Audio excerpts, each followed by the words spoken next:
आज खर्चा पानी में हम बात करेंगे सुपरटेक की। जानेंगे कि ट्विन टावर्स के जमींदोज होने का सुपरटेक के बाकी प्रोजेक्ट्स पर क्या असर पड़ेगा, कंपनी की फाइनेंशियल कंडीशन कैसी है और कंपनी के कौन कौन से प्रोजेक्ट्स खटाई में पड़ते हुए नजर आ रहे हैं। इसके अलावा बुलेटिन के आखिरी हिस्से में हम जानेंगे कि रिलायंस की आज हुई एजीएम में 5G को लेकर क्या क्या ऐलान हुए हैं और इस सालाना बैठक की मुख्य बातें क्या रही हैं। नमस्कार, मेरा नाम दिव्यांशी है और आप देख रहे हैं खर्चा पानी। भ्रष्टाचार की नींव पर खड़े सुपरटेक के ट्विन टावर्स को सुप्रीम कोर्ट के आदेश के बाद 28 अगस्त को ढा दिया गया। देश में यह इस तरह का पहला मामला है कि बिल्डरों की मनमानी को रोकने के लिए इतनी बड़ी कार्रवाई की गई हो। इन टावरों के भरभरा कर गिरने से सुपरटेक के अलावा मनमानी करने वाले दूसरे बिल्डर्स के बीच भी सख्त संदेश गया है। लेकिन इन सबके बीच बड़ी तादाद में लोगों के मन में यह सवाल कौंध रहा है कि ट्विन टावर के ढहने के बाद सुपरटेक के निर्माणाधीन दूसरे प्रोजेक्ट्स पर क्या असर होगा। साथ ही क्या अब सुपरटेक ग्रुप फाइनेंशियली इतना मजबूत बना रहेगा कि बाकी प्रोजेक्ट्स को पूरा कर सके। इन सवालों के जवाब जानने के लिए इंडिया टुडे ने सुपरटेक ग्रुप के चेयरमैन आर.के. अरोड़ा से बात की है। इस बातचीत के दौरान अरोड़ा ने भरोसा जताया है कि ट्विन टावर्स के गिराए जाने से ग्रुप के दूसरे प्रोजेक्ट्स पर कोई असर नहीं होगा। उन्होंने कहा कि इन इमारतों को ढाए जाने से पहले भी कंपनी ने एक प्रेस रिलीज जारी कर कहा था कि हम 70,000 से ज़्यादा फ्लैट्स की डिलीवरी कर चुके हैं। 952 फ्लैट्स वाले इन दोनों टावर्स के गिराए जाने से कंपनी के बाकी प्रोजेक्ट्स को कोई फर्क नहीं पड़ेगा। अरोड़ा ने कहा कि एक तरह से देखा जाए तो कंपनी के कुल बन रहे और डिलीवर्ड फ्लैट्स का यह सिर्फ 1% के आसपास है। अरोड़ा के मुताबिक कंपनी 70,000 फ्लैट्स बनाकर बेच चुकी है और फिलहाल करीब 20,000 फ्लैट्स बनाए जा रहे हैं। ऐसे में कंपनी ने अब तक कुल 90,000 फ्लैट्स बनाए हैं, जबकि ट्विन टावर्स में सिर्फ 952 यानी करीब 1% फ्लैट थे। अरोड़ा ने कहा कि सुपरटेक ग्रुप के पास 10,000 करोड़ का नेटवर्थ है। हालांकि उन्होंने कहा ट्विन टावर्स में कंपनी को फ्लैट बनाने और रिफंड करने में 500 करोड़ का नुकसान हुआ है। ऐसे में अकेले ट्विन टावर्स की कंपनी में 5% की हिस्सेदारी थी। उन्होंने कहा यह रकम छोटी मोटी रकम नहीं मानी जा सकती और ना ही 5% नुकसान छोटा मोटा माना जा सकता है। इस हिसाब से अगर देखा जाए तो कंपनी भले ही कितने भी दावे करे और पोजेशन भी देने में कामयाब हो जाए, लेकिन अब आगे काम की रफ्तार इतनी तेज नहीं रह पाएगी। इस बात का कबूलनामा खुद कंपनी के चेयरमैन ने इंडिया टुडे के साथ किया है। अरोड़ा के मुताबिक कंपनी के पास पैसे की कमी है। ऐसे में बाकी बचे 20,000 फ्लैट्स जो 60 से 80% तक बन चुके हैं, उन्हें पूरा करने के लिए वे पैसे का इंतजाम करने में जुटे हुए हैं। इस तरह रियल एस्टेट कई तरह की चुनौतियों से पहले ही जूझ रहा है। ऐसे में इन प्रोजेक्ट्स को पूरा करने में थोड़ी कठिनाई का सामना करना पड़ रहा है। अरोड़ा ने कहा कि इस दिक्कत के बावजूद कंपनी को भरोसा है कि वो अगले 2 साल में बाकी बचे अपार्टमेंट्स को भी पूरा कर देगी। इस बारे में हमने सुप्रीम कोर्ट के वकील गौतम प्रसाद से बात की। आइए उन्हें सुनते हैं। देखिए, सही बात यह है कि सुपरटेक के पास काफी पैसा है। अगर मैं सच बताऊं तो इन्होंने हर बायर से एक्स्ट्रा पैसा लिया हुआ है एरिया इंक्रीज के नाम से, और इतने पैसे अभी भी इनको मिलने हैं। सिर्फ एरिया इंक्रीज और एनडीसी कर लेते हैं ये कि 100% इनके पास सफिशिएंट पैसे हैं, ये सभी प्रोजेक्ट को पूरा कर सकते हैं। लेकिन इनकी नीयत में खोट है जिसकी वजह से कर नहीं रहे हैं, और अंत में भी सारे प्रोजेक्ट्स को कर पाएंगे या नहीं, थोड़ी सी डाउटफुल वाली स्थिति है, क्योंकि ये नियत पूरी तरह से खोट में है। और इन्होंने जो भी ट्विन टावर का कार्यक्रम किया था ये डेलिब्रेट था। हर व्यक्ति जानता था कि यहाँ पर ग्राउंड है, लेकिन उन्होंने ग्राउंड की जगह में टावर खड़ा किया, उतने लोगों से पैसा लिया, और अभी भी आपको मैं बताऊं कि ट्विन टावर में 58 से ज्यादा लोगों को पैसा वापस भी नहीं मिला है। तो पैसा कहाँ गया? वो पैसा इनके पास है। इस बारे में मेरा मानना है कि कोर्ट ने बहुत अच्छा किया कि एक स्ट्रिक्ट एक्शन लिया। आजादी के बाद से ही हमारे यहाँ ये परंपरा चली आ रही थी कि कुछ भी आप इलीगलिटी करते हैं वो रेगुलर हो जाता है, तो लोगों में कॉन्फिडेंस था कि आप कितना भी इलीगल काम करेंगे वो रेगुलर हो जाएगा और अंत में कुछ भी नहीं होगा। लेकिन कल जो घटना घटी है, इसके बाद से एक स्ट्रांग मैसेज जुडिशियरी ने दिया है कि नहीं, अगर आप इरेगुलर करेंगे तो आपकी हर इरेगुलरिटी को रेगुलराइज नहीं किया जाएगा। इसलिए हर बिल्डर में कहीं ना कहीं एक डर है कि आगे वो ऐसा न करें, क्योंकि ऐसा करने पर ट्विन टावर की तरह उनके टावर को भी ध्वस्त किया जा सकता है। मार्केट में इस बात की चर्चा जोरों पर है कि सुपरटेक ग्रुप दिवालिया हो चुका है। इस बारे में कंपनी के चेयरमैन आर के अरोड़ा का दावा है कि सुपरटेक ग्रुप का एक ही प्रोजेक्ट इंसॉल्वेंसी यानी दिवालिया प्रक्रिया में गया है। यह प्रोजेक्ट है ग्रेटर नोएडा वेस्ट यानी नोएडा एक्सटेंशन में स्थित इको विलेज 2। अरोड़ा के मुताबिक इस प्रोजेक्ट के 3009 फ्लैट्स को छोड़कर कंपनी का बाकी कोई भी प्रोजेक्ट विवादित स्थिति में नहीं है। उन्होंने दावा किया कि इस प्रोजेक्ट को पूरा करने के लिए कंपनी पैसे का इंतजाम करने का हर संभव प्रयास कर रही है। कंपनी के मुताबिक 3009 फ्लैट्स इको विलेज 2 के इंसॉल्वेंसी में आ गए हैं। इस बारे में अरोड़ा का कहना है कि हम NCLAT की मंजूरी के बाद अंतरिम फंडिंग के जरिए उन्हें पूरा करने का प्रयास कर रहे हैं। इस तरह से ट्विन टावर्स के 952 फ्लैट्स को मिलाकर करीब 4000 फ्लैट्स ऐसे हैं जो विवाद में फंसे हैं।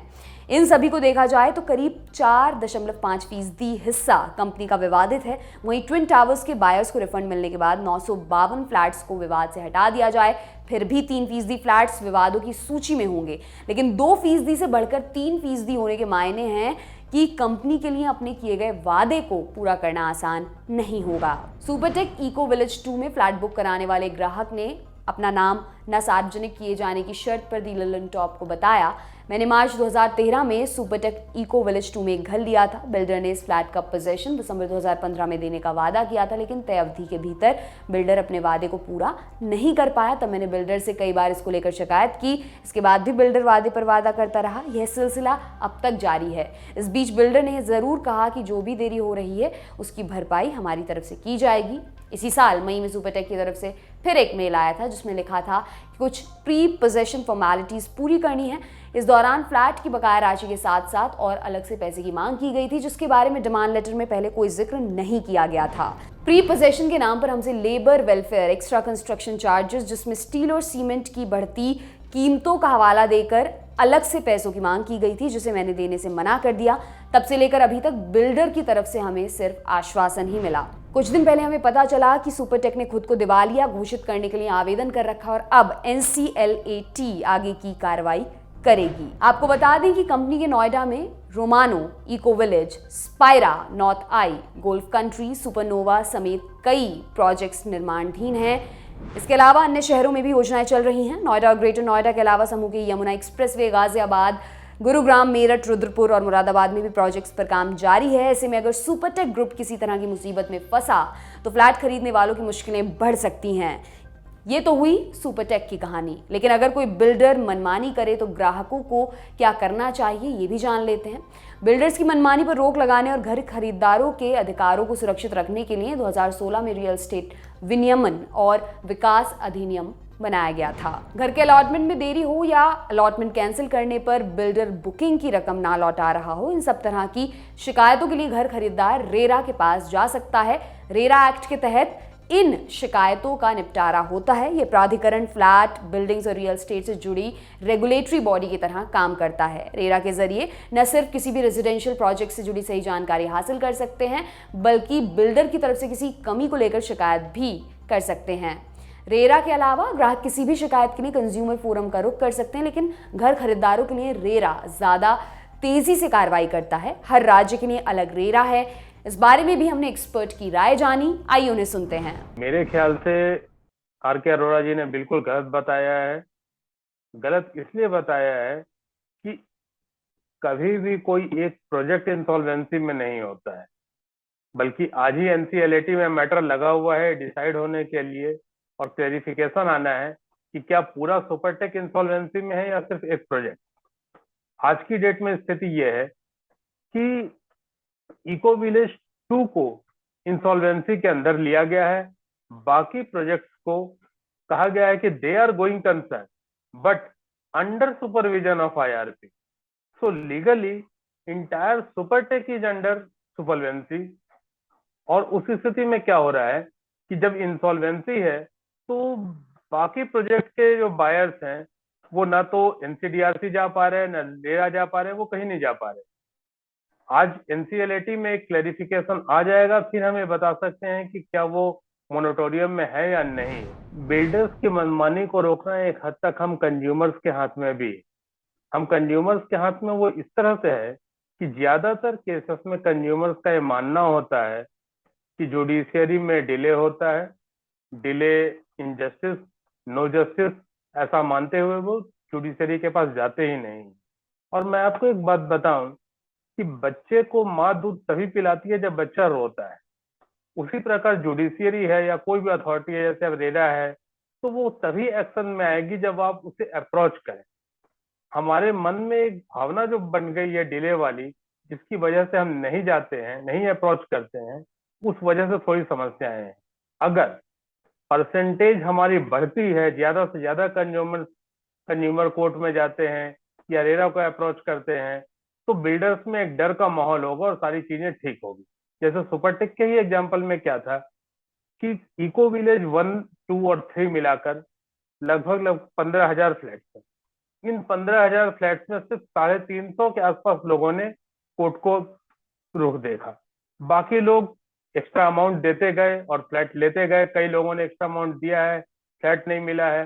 तो इससे क्या है, बिल्डर को मनमाना करने का मौका मिलता है। अगर ज्यादा लोग कोर्ट जाएंगे तो वो कोर्ट अपने तरीके से उसको एड्रेस करेगी, या रेरा जाएंगे, रेरा अपने तरीके से डायरेक्शन देगी। तो उसमें फिर बिल्डर को उसको ओबलाइज करना पड़ेगा और अल्टीमेटली ये मनमानापन रुके। नॉर्मल केस में उपभोक्ता कंज्यूमर कोर्ट भी जा सकते हैं, रेरा भी जा सकते हैं और एनसीएलटी भी जा सकते हैं। तीनों ही जगह जा सकते हैं। और ये सुपरटेक के केस में थोड़ी सी पेक्यूलरिटी है कि चूंकि सुपरटेक कोई भी प्रोजेक्ट जब इंसॉल्वेंसी में आता है, तो वो प्रोजेक्ट या वो बिल्डर की जो कंपनी है, उस कंपनी के अगेंस्ट मोनेटोरियम लागू हो जाता है। मोनेटोरियम के पीरियड में ना तो रेरा कोई सुनवाई कर सकता है, ना कंज्यूमर कोर्ट कोई सुनवाई कर सकता है। अब एक और महत्वपूर्ण खबर की बात कर लेते हैं। आज 29 अगस्त को रिलायंस इंडस्ट्रीज की एजीएम थी। रिलायंस ग्रुप की यह सालाना बैठक अपने तय समय 2 बजे शुरू हुई और इस 45वीं वार्षिक आम बैठक को चेयरमैन मुकेश अंबानी ने संबोधित किया। इस दौरान अंबानी ने जियो की 5G सेवाओं को इस दिवाली पर लॉन्च करने की घोषणा की।